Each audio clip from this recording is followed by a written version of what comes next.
अभी कुछ ही सप्ताह बीते हैं जब देश में बीबीसी के डॉक्यूमेंट्री की चर्चा थी। उस डॉक्यूमेंट्री की जो 2 पार्ट में बनी थी, इंडिया द मोदी क्वेश्चन, वो डॉक्यूमेंट्री जिसमें गुजरात में दंगों को लेकर, मोदी की भूमिका को लेकर, मोदी सरकार की भूमिका को लेकर, कट्टरवादी ताकतों को मिली छूट को लेकर कई तरह के सवाल उठाए गए थे।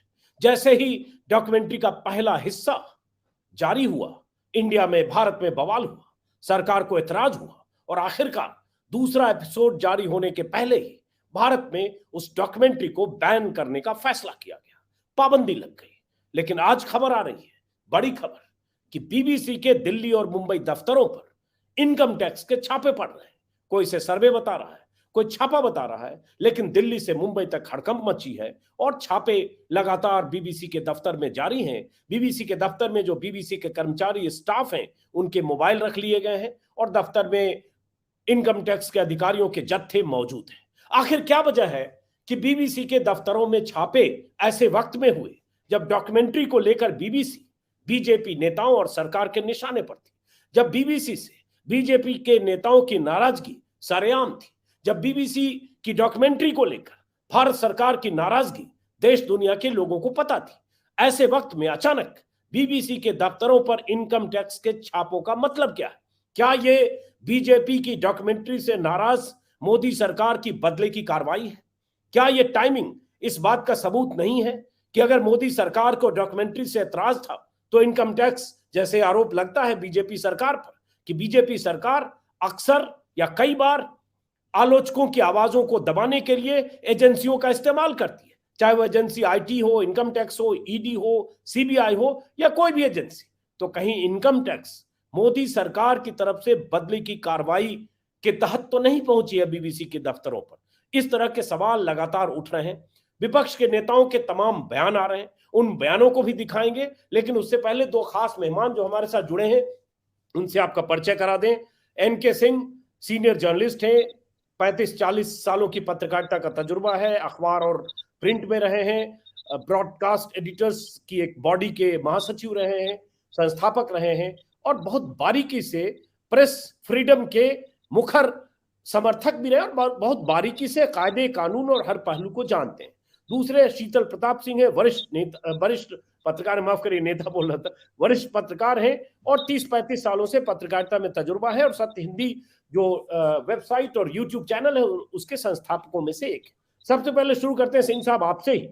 जो बीबीसी के दफ्तरों में, वैसे मैं एक बार जरा पॉलिटिकल रिएक्शन बता दूं, कांग्रेस ने कहा है कि बीबीसी की डॉक्यूमेंट्री पहले आई, उसे बैन किया गया, अब बीबीसी पर आईटी का छापा पड़ गया है, अघोषित आपातकाल है, ये कांग्रेस का कहना है। मैं चाहूंगा स्क्रीन पर उनके ट्वीट्स अगर दिखा सकते हो दिखा दीजिए। समाजवादी पार्टी ने कहा है लोकतंत्र को खत्म कर रही है बीजेपी सरकार, दिल्ली में बीबीसी के ऑफिस पर आयकर विभाग की जबरन छापेमारी बेहद निंदनीय है, क्या बीजेपी सरकार हर आवाज को दबाना चाहती है जो उनके या उनके नेताओं के उत्पीड़न के विरुद्ध मुखर होंगे? इस तरह के ट्वीट्स आप दिखा सकते हो क्या उपेंद्र?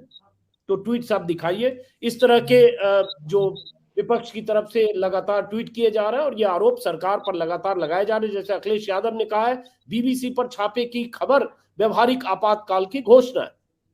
केसी वेणुगोपाल जो कांग्रेस के महासचिव हैं, उनकी तरफ से भी बयान आया। स्क्रीन पर आप देख रहे हैं कांग्रेस का स्टेटमेंट जिसमें कांग्रेस ने कहा बीबीसी की डॉक्यूमेंट्री के बाद छापे पड़े हैं, अघोषित आपातकाल है।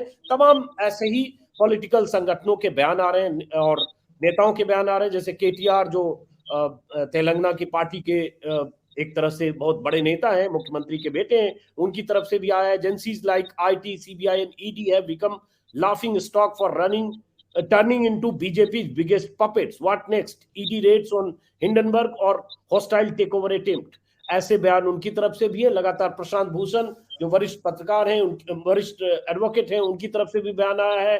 Now raiding BBC for daring to show a film, The Modi Question. This is the most vindictive and fascist government ever, much worse than emergency on its last legs.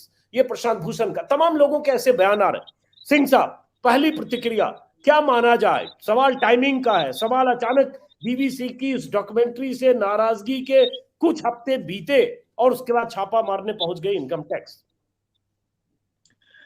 आने वाली पीढ़ी और यही नहीं पूरी दुनिया में एक नई चीज का अध्ययन करेगी कि डेमोक्रेसी के एडिफिस में, डेमोक्रेसी के स्ट्रक्चर में कोई आदमी डिक्टेटोरियल कितना खूबसूरती से हो सकता है।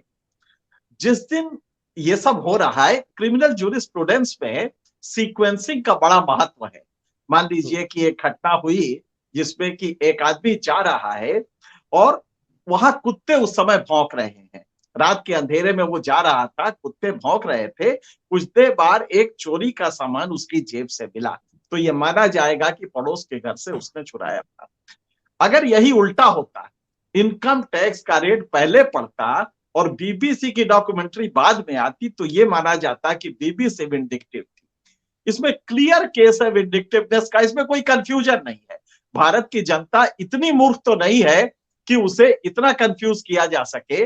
और ताज्जुब यह है कि हमारा नेता, देश का प्रधानमंत्री, जिस दिन राहुल गांधी का नोटिस इशू हो रहा था, जिस दिन राहुल गांधी बोल रहे थे और उसको एक्सपंज किया जा रहा था पार्लियामेंट प्रोसीडिंग से, उसी दिन मोदी जी कहते हैं, भाइयों, प्रजातंत्र में आलोचना का बड़ा महत्व है, उसे हमें सफाई की तरह लेना चाहिए। तो मैंने जो पहला सेंटेंस कहा कि आने वाली पीढ़ी के लिए एक ये अध्ययन का विषय होगा कि कोई नेता इतना विरोधाभासी, हकीकत में वो ईडी भेजता है, लेकिन जब पब्लिक अटरेंसेस में बोलता है तो वो कहता है कि भाइयों बहनों, प्रजातंत्र में आलोचना का सम्मान करना चाहिए।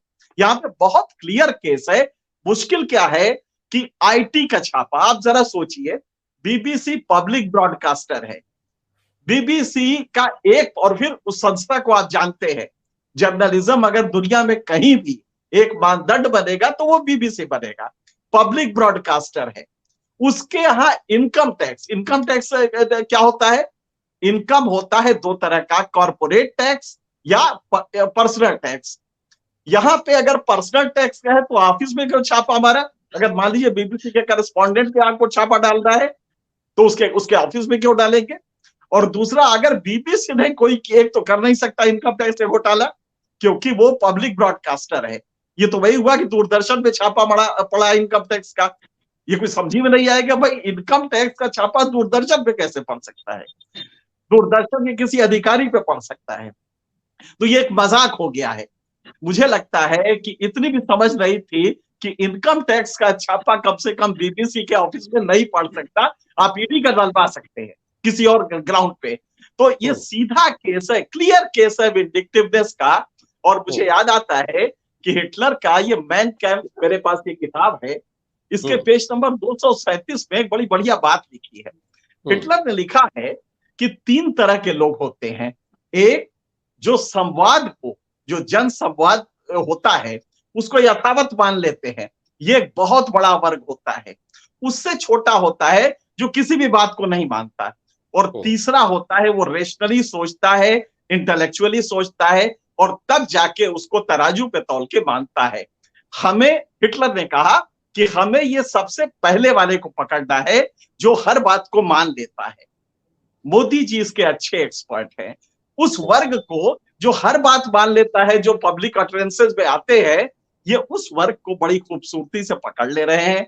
और उसके बाद धमकी ये है, आप जरा सोचिए, क्या इसके बाद भी कोई प्रूफ की जरूरत होगी कि जिस दिन छापा पड़ा जीवीके पर मुंबई में, ईडी का छापा पड़ता है, 1 महीने बाद वो चीख के जीवीके अपना पूरा शेयर अडानी को ट्रांसफर कर देता है, बेच देता है।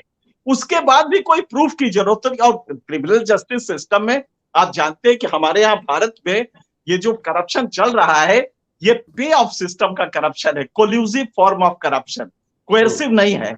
लिहाजा इसमें आपको डॉक्यूमेंट्री प्रूफ मिलेगा ही नहीं। कोई भी नेता थोड़ी कहने जाएगा ईडी से कि भाई परसों छापा मार देना, वो इशारों में होता है और कोई तीसरा आदमी कहता है। तो ये कोल्यूसिव फॉर्म ऑफ करप्शन है, इसका कोई डॉक्यूमेंट्री प्रूफ।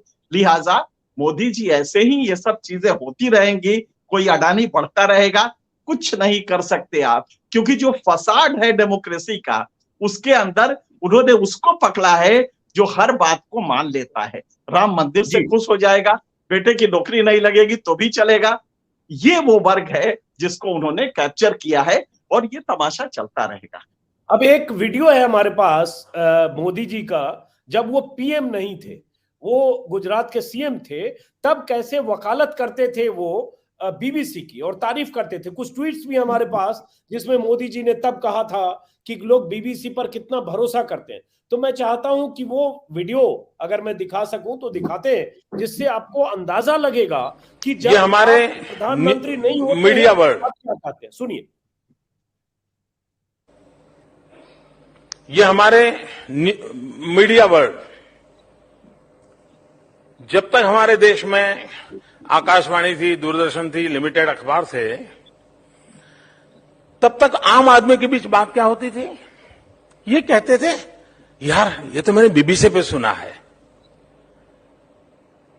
यानी उससे हमारे देश की आकाशवाणी कह रही है भरोसा नहीं, दूरदर्शन कह रहा है भरोसा नहीं, अखबार इतने खर्चा करके निकल रहा है भरोसा नहीं। वो कह रहा है नहीं यार मैंने बीबीसी पर सुना है।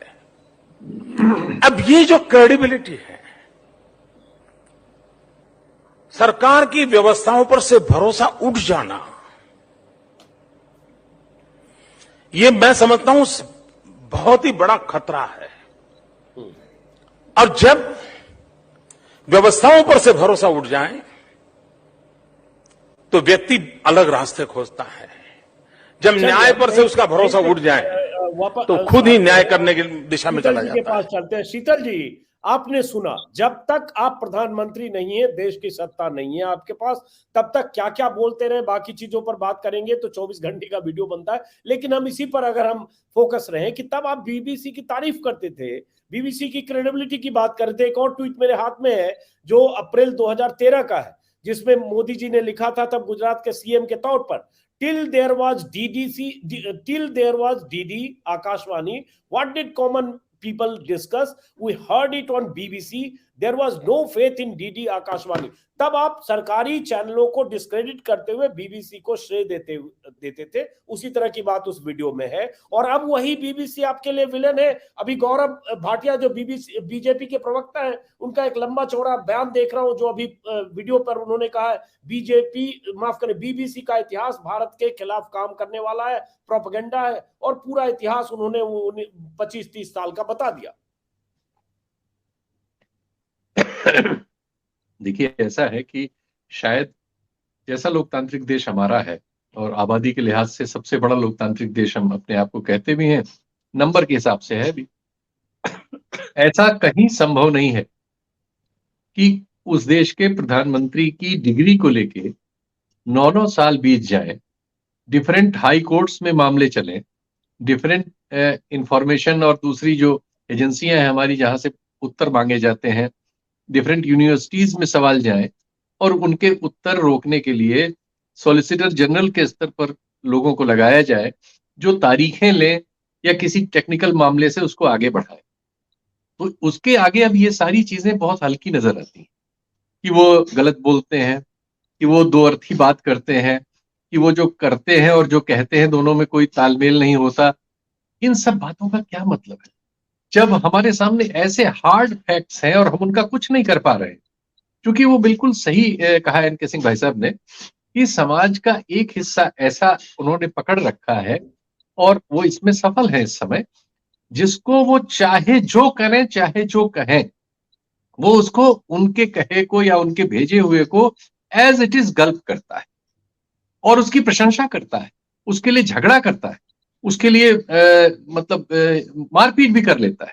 अभी आप देखिए कि मुरादाबाद में 2 लोगों में बाकायदा गोली चल गई है, लेकिन जो वो चला रहे हैं उससे जो विद्रूप पैदा हो रहा है वो कानपुर की घटना में आपको नजर आएगा, जिसमें एक माँ बेटी गरीब, पहले उनको गांव से उजाड़ दिया गया, वो साल भर से ज्यादा एडमिनिस्ट्रेशन के धक्के खाते रहे, फिर उन्होंने एक झोपड़ी डाल ली, उस झोपड़ी पे भी बुलडोजर पहुंच गया, नतीजतन बेबसी में उन्होंने अपने आप को उसी झोपड़े के अंदर बंद करके जला लिया। इतना बड़ा विद्रूप ये जो बुलडोजर चल रहा था, पूरा मध्य वर्ग इसका यहां नहीं, अमेरिका में, कैलिफोर्निया में और सब जगह जुलूस निकाल के बुलडोजर के रेप्लिका पे। आप समझिए कि जो लोग यहाँ आईटी और दुनिया भर की चीजें पढ़ के अमेरिका पहुंचे हैं, अमेरिका पहुंचना कोई आसान है, और यूरोप पहुंचे हैं, वो तानाशाही का जुलूस निकाल रहे थे। और उसकी नतीजा क्या है वो आपके सामने है। किस तरह के विद्रूप सामने आ रहे हैं। और जो मारी गई महिला, अब तो ये दुरुपयोग है, इसको कहना नहीं चाहिए, लेकिन अब ये सच्चाई है, वो कोई अवर्ण या उन जातियों तबकों से नहीं है जिसको लेके हमारे यहाँ एक निरपेक्ष भाव समाज में पैदा हो गया है कि आदिवासी पर कुछ हो तो हमें फील ही नहीं होता, दलित पर हो हमें फील ही नहीं होता, मुसलमान पे हो तो हम ताली बजाते हैं अंदर अंदर। तो वो उसमें से भी नहीं थे। तो वो चीज अब आपके घर तक पहुंच गई है, जो नतीजे आ रहे हैं इस तरह के फैसलों के। और उन नतीजों को आप सोचिए, ये मैं अभी आज एक स्टोरी पे काम कर रहा था, वो डिटेल्स देख के हंसी आई। ये पहली बार है कि देश में जनगणना नहीं हो रही और 24 के चुनाव तक होने की कोई संभावना नहीं। होगी तो 24 के बाद होगी। और सुप्रीम कोर्ट में एफिडेविट पे ये कहा जा रहा है कि हमने गरीबी बदल दी है। जब सुप्रीम कोर्ट ने पूछा कि ये सूचना कहां से आई, कहा हमारी पर कैपिटा इनकम बढ़ गई है। तो पूछा कि भाई पर कैपिटा इनकम कोई जरूरी गरीबों की बढ़ी हो या किसी और की बढ़ी हो, तब जो ऑक्सफैम वगैरह ने दिया है।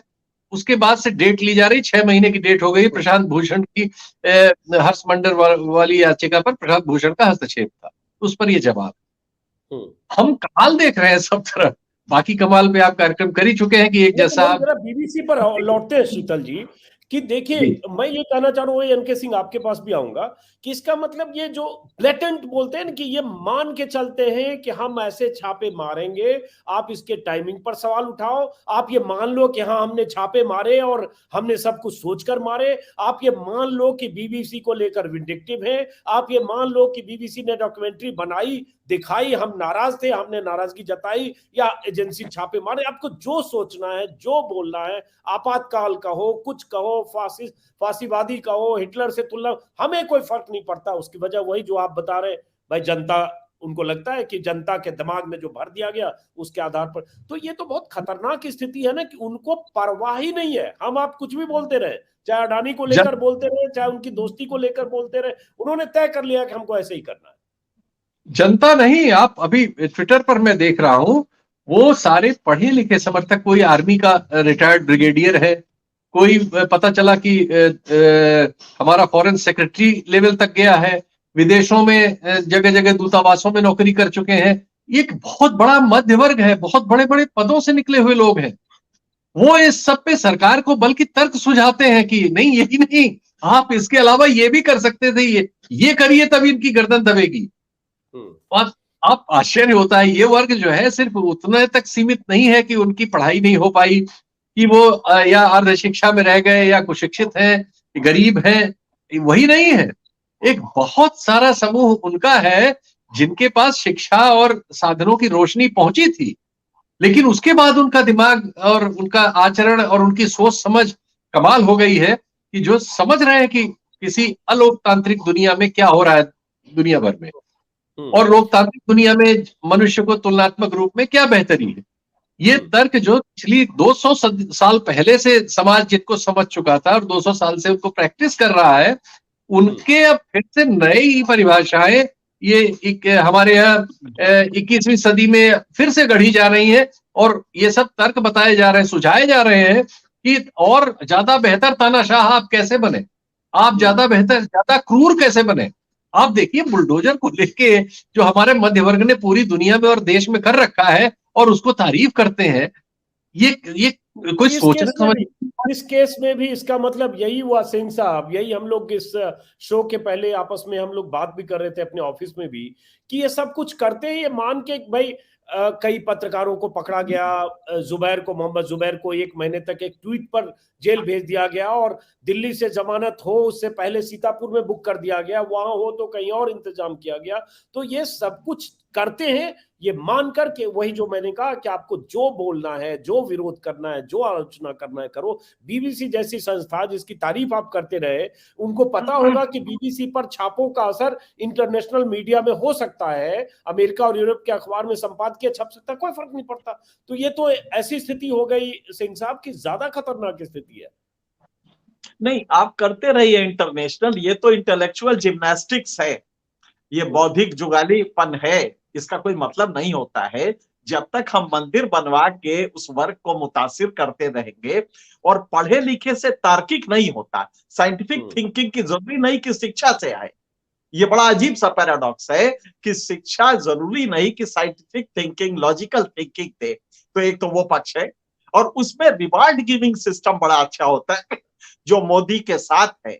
आप देखिए वो पढ़ा लिखा वर्ग किस तरह उसको रिवार्ड्स मिल रहे हैं। जरा साथ हो उन लोगों को देखिए, जरा पहचानिए कि कौन लोग हैं जो मोदी के साथ होके वो रिवार्ड्स, और गजब का रिवार्ड है। और ये हिटलर भी देता था, हिटलर के सिस्टम में भी बहुत रिवार्ड था। खैर, ये दरअसल जो अभी सुप्रीम कोर्ट के जज समेत सब गवर्नर बने, और दिलचस्प आप बात देख यह है रहे कि हैं जब उन पर काउंटर करिए तो नेहरू और इंदिरा समय के गवर्नर का नाम और राज्यसभा सदस्य का लेके आते हैं। तो कई बार मैं देखिए, बोलता हूं नहीं इसका नहीं, मतलब कोई आप भी कहते हो सुप्रीम जो कोर्ट का जज नहीं 60 होता। साल में वो सब हम करेंगे। वो सुप्रीम नहीं नहीं, वो तो कुछ नहीं है। 60 साल वाला छोड़िए, वो एक बड़ा अच्छा शेर है, जीने भी नहीं देते मरने भी नहीं देते, जीने भी नहीं देते मरने भी नहीं देते, क्या तुमने मोहब्बत की हर रस्म उठा डाली। आपने प्रजातंत्र के हर नॉर्म्स को तोड़ा है, कोई एक नॉर्म नहीं है जो कि बचे हुए हों। एक बार बड़ा अच्छा, जब डेमोक्रेसी का चलन अमेरिका में सबसे पहले आई डेमोक्रेसी, ब्रिटिश और डेमोक्रेसी तो बहुत वैसी नहीं थी, लेकिन अमेरिका में लिखित डेमोक्रेसी जिसमें सिविल लिबर्टी का बहुत कुछ जज्बा होता था, ये रिटन कॉन्स्टिट्यूशन के साथ 1789 में आई। जैक्सोनियन एरा था, तो टॉकविल फ्रांस के बहुत बड़े पॉलिटिकल साइंटिस्ट थे। उनको जब ये पता लगा, बड़ा शोर हुआ कि साहब क्या डेमोक्रेसी है अमेरिका की, क्या इंडिविजुअल फ्रीडम है, तो वहां से उठे, जहाज पे बैठे और वो अमेरिका पहुंच गए स्टडी करने के लिए कि ये है क्या चीज, अमेरिकन डेमोक्रेसी में लिबरल क्या चीज है ऐसी। 4 साल रह के वहां उन्होंने अध्ययन किया, लौट के आए फ्रांस, तो उन्होंने एक किताब लिखी, द टायरनी ऑफ मेजोरिटी, बहुमत का आतंक। उन्होंने कहा बाप रे बाप, ये डेमोक्रेसी है, अगर इसमें बहुमत आपके पास है तो आप कुछ भी कर लेंगे। और आज वही हो रहा है जो आतंक का उन्होंने बताया था, इसमें कुछ नहीं होता। आप नीचे एक वर्ग को ले लीजिए जो नीचे का है, जो रिलीजियसली हाईली चार्ज होता है, उसको मंदिर दिखाइए, मंदिर की ऊंचाई बताइए, बताइए कि भारत कितना तरक्की और कितने लोग जल रहे हैं। आप कभी भी उसको बेरोजगारी के आंकड़े ना बताइए, और जैसे ही वो आए आपके सिस्टम से उसको वो ब्लॉक कर दीजिए, और हकीकत की जगह आप उनको एक डोज देते रहिए रिलीजियोसिटी का, रिलीजियस डिस्कॉर्ड का, और वही ये पूरे सिस्टम में हो रहा है। लिहाजा हम लोग को अभी बहुत मेहनत करनी पड़ेगी उस समाज को रेशनल बनाने में, ताकि वैज्ञानिक सोच रखे, और यही जब तक ये नहीं होगा तब तक ये शासन चलता रहेगा, कभी अखलाक को मार के, कभी पहलू खां को मार के। सड़क लुम्पेनाइज्ड गवर्नेंस आप देंगे, एक ऐसा गवर्नेंस। एक लार्जर बात जो आप कह रहे हो है, एक बात मैं एक लेमैन, एक जर्नलिस्ट की तरह सोच रहा था कि अगर ये दौर 2014 के पहले होता तो हर चैनल पर ये खबर चल रही होती कि क्या बीबीसी को मिली डॉक्यूमेंट्री दिखाने की सजा, क्या बीबीसी को सरकार ने विक्टिमाइज किया, क्या बीबीसी के पर छापे बदले की कार्रवाई है, क्या बीबीसी से सरकार की नाराजगी की वजह से इनकम टैक्स पहुंचा। और ये सारे सवाल सरकार से होते, और मीडिया का बड़ा तबका, मैं कहूंगा पूरा तबका, आज की तारीख में उस छापे के खिलाफ और सरकार के रवैये के खिलाफ एकजुट सा होता। दुर्भाग्य यह है सिंह साहब, जो ज्यादा बड़ा खतरा दिखता है कि हम आप ऐसी बहसें कर रहे हैं, कुछ और लोग होंगे, लेकिन जो मुख्य धारा की मीडिया है जिसमें सारे चैनल अखबार हैं, वो शाम होते होते बीजेपी के नैरेटिव के हिसाब से जस्टिफाई करने लगेंगे और कुछ निकालने आएंगे। जैसे गौरव भाटिया ने कहा ही है कि बीबीसी का इतिहास ही भारत के खिलाफ प्रोपेगेंडा का।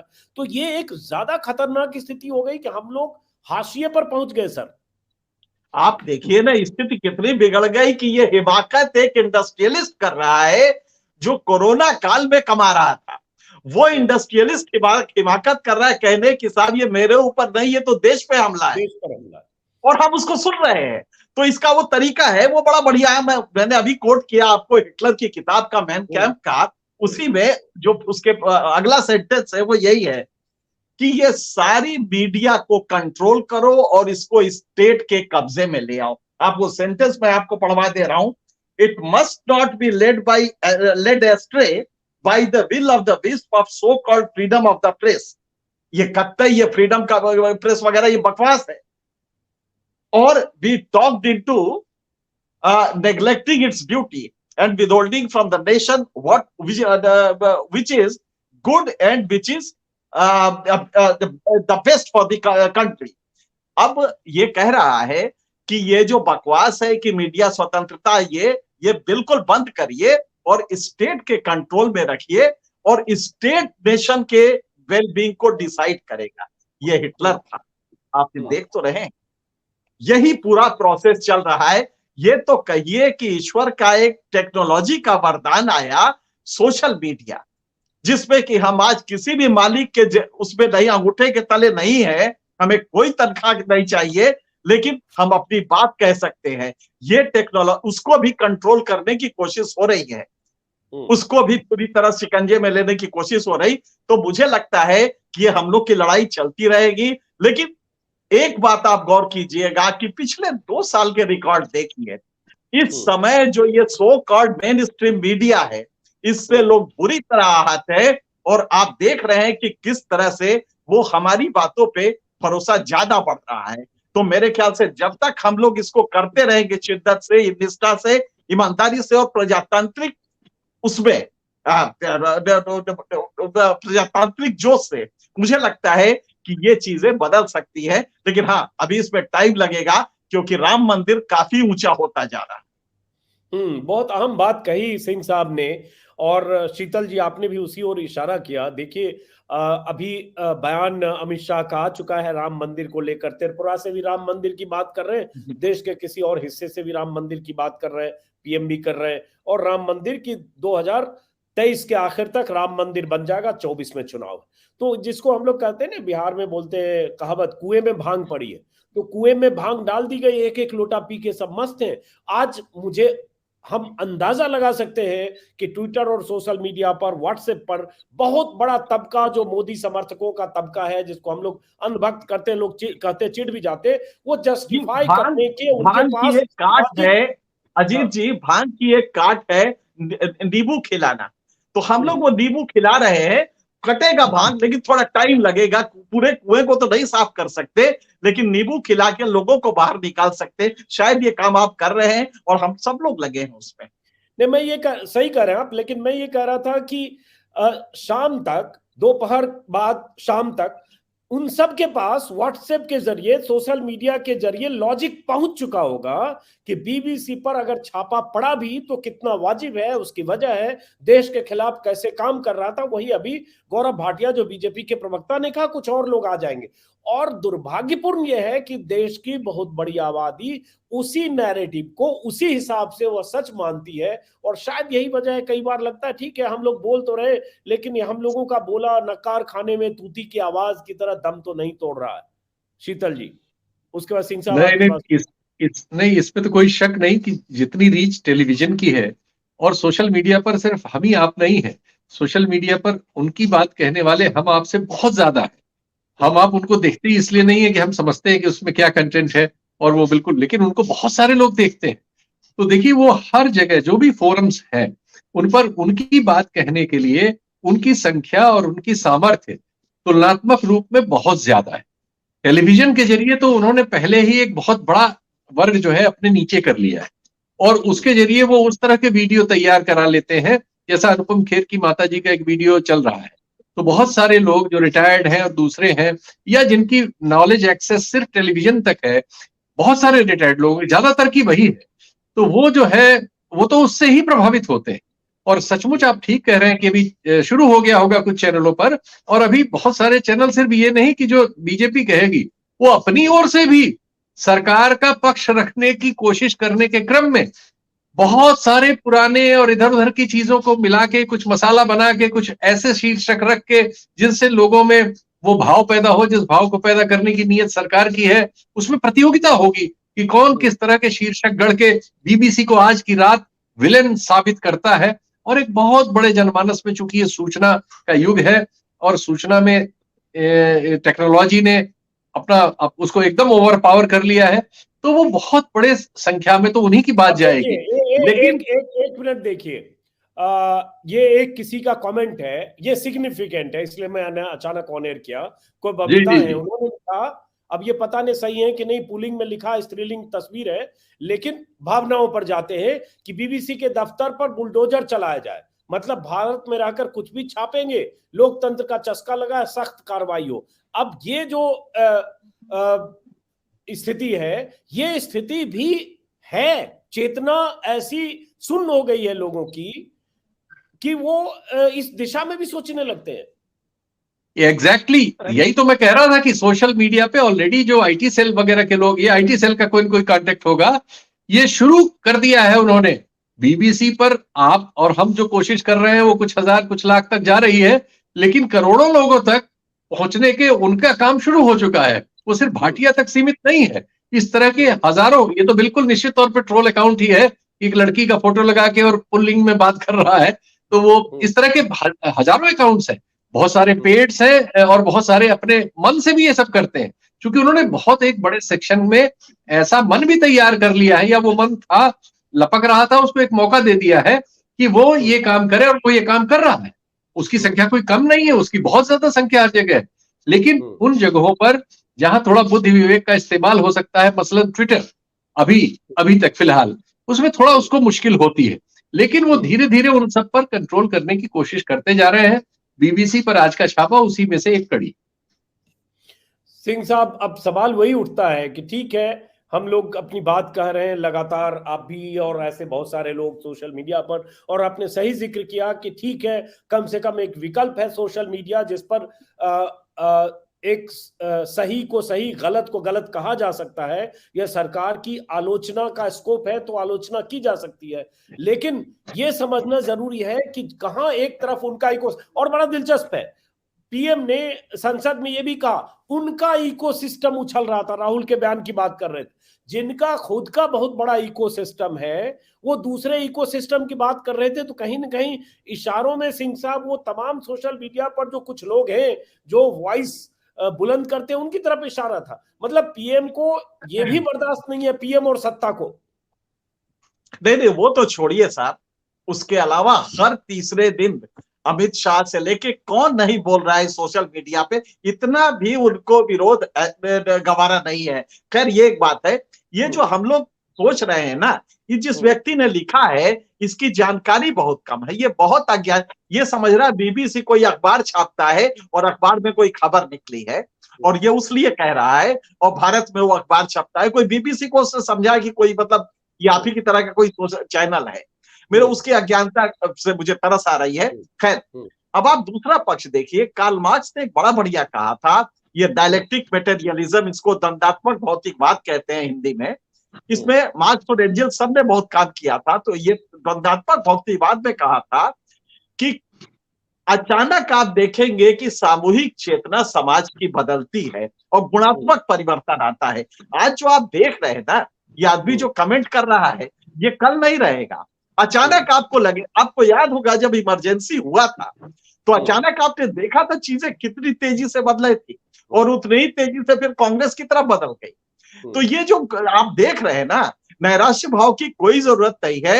ये वर्ग जो है ना, अचानक आप देखेंगे, मुझे याद है मॉर्निंग वॉक पे एक बैंक का मैनेजर मिलता था, मैंने एक पॉलिसी की बुराई की 2015 में, तो उसने कहा साहब मैं आपको तो बड़ा मानता हूं, बड़ा आपका रिस्पेक्ट करता हूं, आज पहली बार मैं कहूंगा आप गलत हैं। ये कह के वो चला गया। एक साल बाद फिर वो आया, मेरा स्पीड तेज है तो दौड़ते हुए आया, बोला सर एक बात बताइए, ये आदमी खाली बोलता ही है कुछ करता भी है? तो मैंने, क्यों, एक साल पहले तक तो तुम लड़ रहे थे हमसे। तो ये अचानक चेंज होता है, आप इसको ये समझ के चलिए, हम लोग ये करते रहे, हम लोग ये मैसेज देते रहे कि सच क्या है और ये बताते रहेंगे तो अचानक आपको लगेगा कि गुणात्मक परिवर्तन हो रहा है सामूहिक चेतना में और ये चेतना बदलेगी। ऐसा नहीं है कि ऐसे ही रह जाएगा, वरना कोई भी आप इतिहास देख लीजिए, ये शाश्वत नहीं होता है। ये चेतना बदलती है और बहुत तेजी से बदलती है, और ये स्थिति मैं साफ देख रहा हूं कि बड़ी जल्दी ये बदलने की स्थिति में आने जा रही है। चलिए, उम्मीद पर दुनिया कायम है। इस बीच हम आपको बता दें कि बीबीसी पर जो छापे मारे जा रहे हैं उसको लेकर जो एडिटर्स गिल्ड ऑफ इंडिया का एक बयान आया है, जिसपे एडिटर्स गिल्ड ने कहा है कि सत्ता प्रतिष्ठान की आलोचना करने वाले समाचार संगठनों को डराने और परेशान करने के लिए सरकारी एजेंसियों के चलन से ये दुखी है और ये उसी का इस्तेमाल किया जा रहा है। स्क्रीन पर आप press statement editors guild of India की तरफ से देख रहे हैं, जिसमें एडिटर्स गिल्ड ऑफ इंडिया के की प्रेसिडेंट सीमा मुस्तफा की तरफ से ये बयान है। अब सवाल फिर ये भी है कि ठीक है, मैंने कहा मुहावरा जिसका इस्तेमाल करता हूं, नक्कार खाने में तूती की आवाज, बीते 8 सालों में ऐसे 50 मौके आए होंगे या ज्यादा जब कोई मिड डे मील की रिपोर्ट करने वाला कोई पत्रकार जेल चला गया हो, उसके खिलाफ एफआईआर हुई हो, या कहीं और पत्रकारों के खिलाफ मुकदमे हुए हो, या जेल गया हो, या जुबैर के खिलाफ हुआ हो, या digital platform news click, wire, HW news, सबके खिलाफ हुआ मुकदमे हुए। विनोद दुआ अब इस दुनिया में नहीं है, उन्हें सेडिशन में जेल भेजने का पूरा इंतजाम कर लिया गया था क्योंकि कोविड काल में उन्होंने पीएम की आलोचना की। हर मौके पर एडिटर्स गिल्ड ऑफ इंडिया या ऐसी जो संस्थाएं हैं उनके बयान आते हैं, लेकिन फिर इन बयानों का क्या, जब मैंने कहा वही जो आशंका होती है कि स्थितियां यहां तक लेके चली गई है सरकार की, मानती है कि उसके पास उसके साथ मंदिर के नाम पर, मस्जिद के नाम पर, मुसलमानों से नफरत के नाम पर, राष्ट्रवाद के नैरेटिव के नाम पर, 370 के नाम पर, ट्रिपल तलाक के नाम पर बहुसंख्यक आबादी अंधभक्तों की तरह उनके साथ है, चाहे सारे रोजगार महंगाई मुद्दे उनके लिए बेमानी है। शायद इसलिए डंके की चोट पर ऐसा करती है। शीतल जी, देखिए, इसमें कोई शक नहीं कि उनके साथ एक साइजेबल समर्थक वर्ग है, लेकिन अभी भी 63% लोगों ने उनके खिलाफ वोट दिया है। और जो उनका सबसे बड़ा ब्रांड है, मान लीजिए उसमें कुछ 1-2% की, 3% की और बढ़ोतरी हो गई होगी वो, और उसमें से उन 63 में से 3 और घट गए होंगे, लेकिन अभी भी ये हम विचार कर सकते हैं कि कम से कम 60% लोग इस देश में ऐसे हैं जो उनकी उस राय से उस तरह से मतलब सहमत नहीं है जैसा वो चाहते हैं। तो अभी देश में संभावना की पूरी गुंजाइश है। अभी देश में सोचने समझने और बचे रहने की गुंजाइश बची हुई है, लेकिन इस तरह के खतरे तो अब इस देश के लोगों को उठाने ही पड़ेंगे। हमारे पास उससे बचने की कोई गुंजाइश नहीं। ये सब तो होगा, ये तो होगा कि किसी दिन हमें एक प्रस्ताव पास करना पड़ेगा कि अजीत अंजुम पे कोई कार्रवाई हो रही हो, या शीतल सिंह पे हो रही हो, या भाई साहब पे तो नहीं होनी चाहिए, मतलब किसी पर भी हो सकती है। इसलिए हम इससे बहुत ये गुंजाइश न रखते हैं कि ऐसा कोई लिहाज से मान रहे हैं उनके खिलाफ कुछ नहीं होगा। क्या आप समझ रहे उमर का लिहाज करेंगे ये? नहीं, मुझे लगता है भाई साहब, इस सरकार में 75-80 साल के स्टेन स्वामी जेल में जमानत नहीं हुई, सिपर मांगते रहे और एनआईए ने सिपर का विरोध किया और वो बेचारे किस हाल में गए दुनिया के। तो यहाँ उम्र का कोई उनके पास कोई लिहाज नहीं है, अगर नाराजगी है और कहीं फंसा पाए तो अजीत भाई, मैं इजाजत ले सकता हूँ, मुझे कहीं जाना है। क्लोज कर रहा हूँ सिर्फ एक समअप के साथ कि तमाम विपक्षी दलों के स्क्रीन पर आपको वो ट्वीट्स दिखाएं उपेंद्र। तमाम विपक्षी दलों ने बीबीसी पर छापे की आलोचना की है। बीबीसी पर जिस ढंग से इनकम टैक्स के छापे उन 2 डॉक्यूमेंट्री के बाद पड़े हैं, जिस डॉक्यूमेंट्री पर भारत सरकार की नाराजगी थी, जिस डॉक्यूमेंट्री को दिखाने को लेकर देश के कई विश्वविद्यालयों में छात्रों ने प्राइवेट स्क्रीनिंग की, वहां भी हंगामा हुआ। हर दल मतलब बीजेपी और एनडीए को छोड़कर, समाजवादी पार्टी का बयान स्क्रीन पर देख रहे हैं, कांग्रेस, समाजवादी पार्टी, बाकी आम आदमी पार्टी का बयान भी होगा, केसीआर की पार्टी, ऐसी तमाम पार्टी के बयान में देख रहा हूं। महुआ मोइत्रा, उनका बयान भी है, जो लगातार बीबीसी पर इस छापे को कोई आपातकाल से तुलना कर रहा है, कोई मीडिया पर हमला बता रहा है, कोई अभिव्यक्ति की आजादी पर हमला बता रहा है। और सवाल यही है कि ऐसे समय में जब अडानी के सवाल पर सरकार घिरी हुई थी, बीबीसी को लेकर सरकार नाराज थी, अचानक बीबीसी पर छापे, और छापों की वजह अगर टाइमिंग देखें तो ये सवाल वाजिब लगता है, क्या ये सरकार आलोचना किसी भी सूरत में बर्दाश्त नहीं कर पाती है तो आने वाले समय में 12 से 14 महीने बाद चुनाव होने हैं। स्क्रीन पर हम 3 लोग हैं, पता नहीं हम में से किसकी बारी है। फिलहाल हम सबको भरोसा दर्शकों पर है, आप सब पर है। नमस्कार।